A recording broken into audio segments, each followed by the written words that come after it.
Let me do an initial release. Ah! Mm, mm, mm, mm, mm. So what? As we're working on relationships, bringing your relationship to a higher consciousness, correct?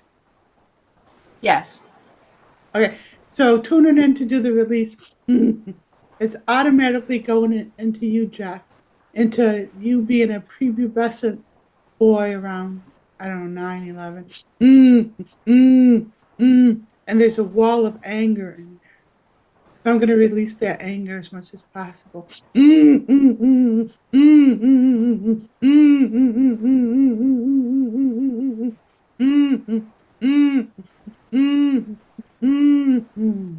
so you know how you like to ask questions a lot? Like you like to go, let me tell you this, let me.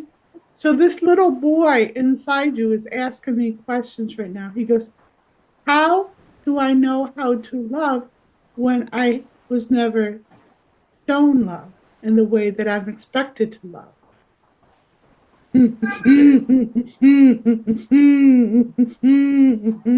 It's a good question. I was never shown love either, but I watched other people receive love. So I watched the process of it, the application, and that's how you've learned as well. You learned that you were just like me.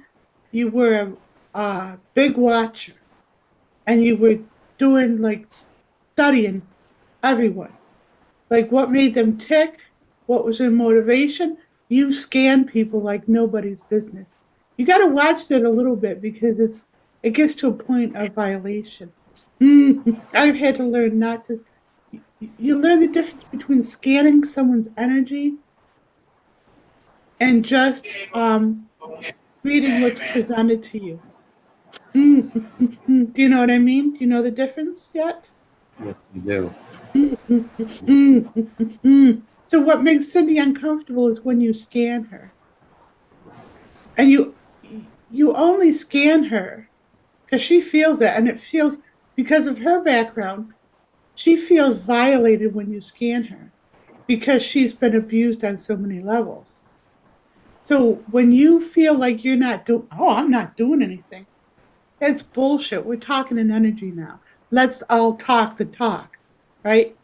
So in energy, you are scanning her and a little bit bullying. Not no one else would ever pick this up. And if she calls you on it, she doesn't know how to articulate what she's feeling. But what you're doing in energy, let me just tell you, I see it. What you're doing in energy is you basically at that moment you're being triggered by something in your past and you want her to help you release that pain. So what you're doing in energy is it's almost like it's not a physical thing, but almost like pounding her on her energy, like, hey, and then trying to flip her over and and overtake her. Does that make sense? Most of that, yes. What doesn't make sense? Well, because the thing of it is, it's me where you're 100% right. I have to feel I'm trying to get from her that she is truly into me, and Right. yeah, I might scan because all my life it's been that way about love, and love is Doesn't something that's matter. very precious to Right. me. Right. And I'm saying now, as someone who perceives an energy, probably you've never had a conversation like this. You're violating spiritual law. You're violating Cindy. And if I could use layman's terms, it's a form of energetic rape. And if you do that, then you can argue all along. I'm trying to get my needs met. I wasn't getting my needs met as a kid. Well, she can tell you, it's not that I didn't get my needs met. It's worse than that. I was I was energetically raped. My innocence was taken from me. And now I'm with you and I love being with you. But if you're going to like take my essence and demand it, I'm not going to trust you. I'm not going to trust you. So this is the dynamic of play, correct, Cindy? Yes. And here's the thing. If you would just relax your atoms and just be with her, she will give you everything. She will just gush on you 24/7. And you've seen that and you like that. But here's the thing. You can't use it as an addiction, if that makes sense. Those of us who haven't had, and I commend you for not having addictions. Those of us who haven't had that love see it as like something that we're craving and we always want. But but the spiritual test for you is to be okay. Be okay with just things being uncomfortable. And and instead of like um feeling is it's this emotional depravity that's going out and feeling. And don't tell me I don't know what that is because I'm the master at, you know, being depraved too. This is higher love. It's not about sex. It's not about manipulating each other. It's not a Hallmark. It's about seeing the wounded aspects of each one of us and being able to help the inner child grow up.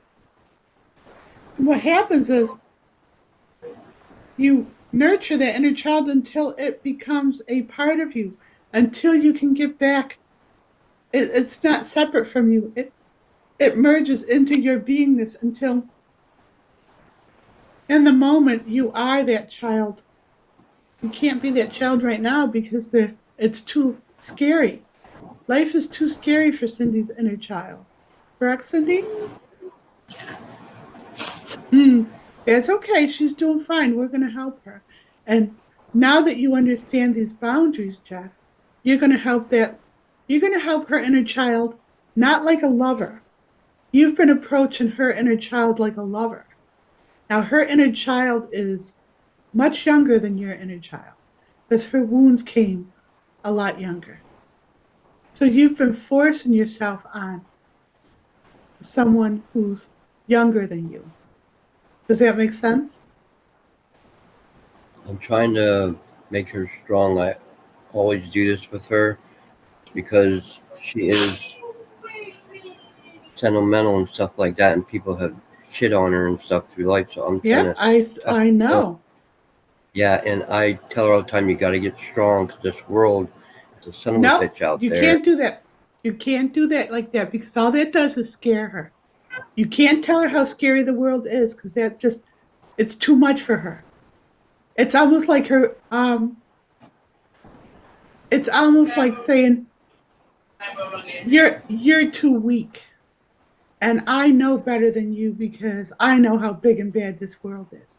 That's not her reality. You can't inflict your reality on her.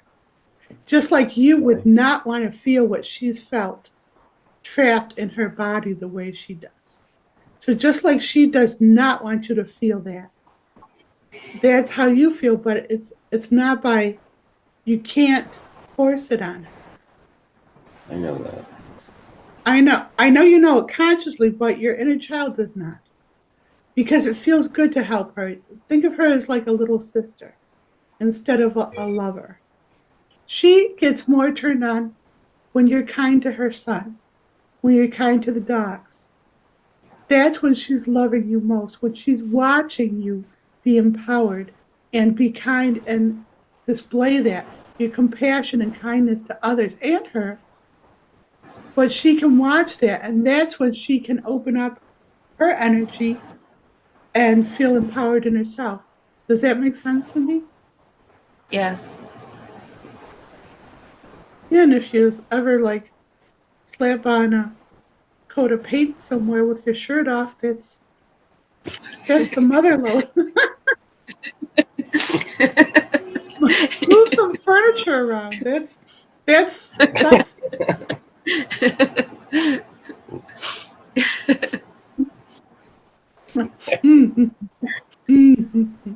So,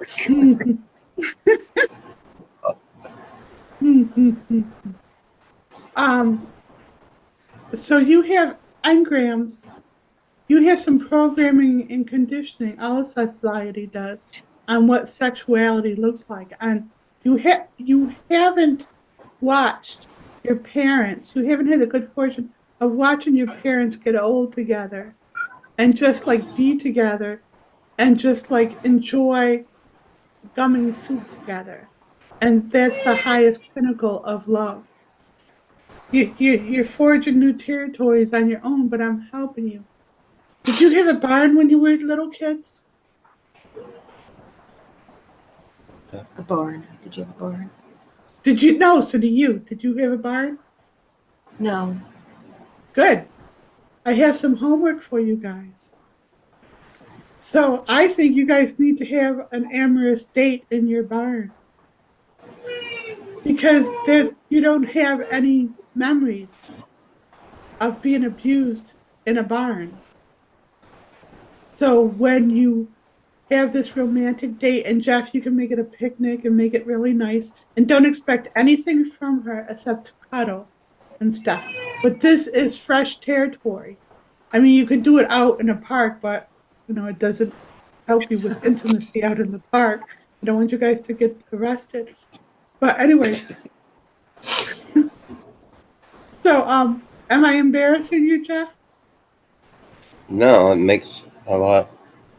It's a lot of sense that's going on right now. I'm really like expanding a lot right now. Mm-hmm. Things Good. that I thought I knew, but I didn't.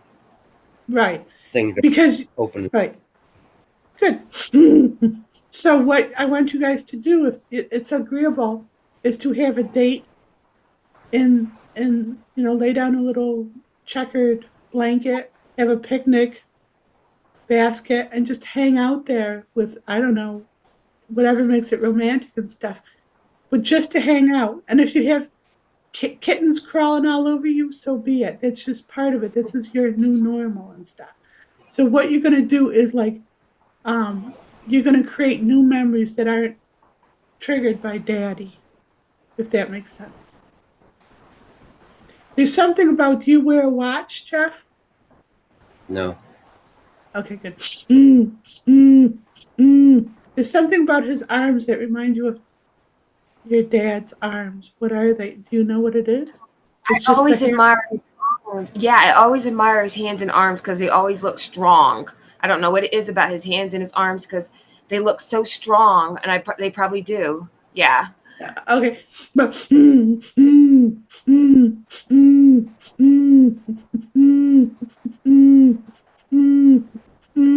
so can you? Okay, this is gonna sound creepy, but since you admire his hands and his arms, can you be the aggressor in this area? And I'm not talking about sex. I'm not talking about anything. But can you kiss his arms?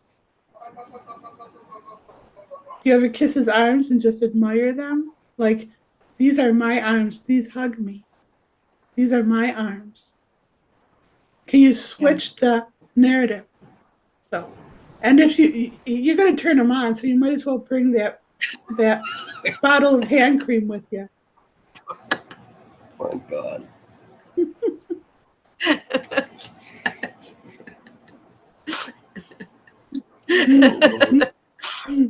And if you kiss his arm and stuff and you want to initiate putting the hand cream on, that's a big win. And that's enough.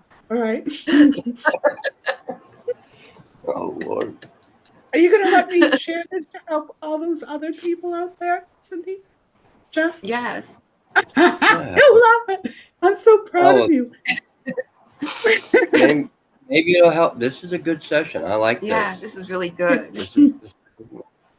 If you like this content and you appreciate the work that we're doing to uplift all of humanity and to help heal your body, mind, and soul, please consider becoming a Genuine Healing premium content subscriber.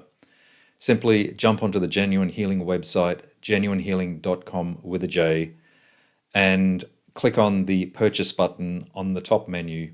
Scroll down, there's a premium content option. Click on that, sign up. It's a simple monthly plan for $20 a month, and you will have access to all of the premium content that we put up on the Genuine Healing website. We look forward to catching you next time, and bye for now.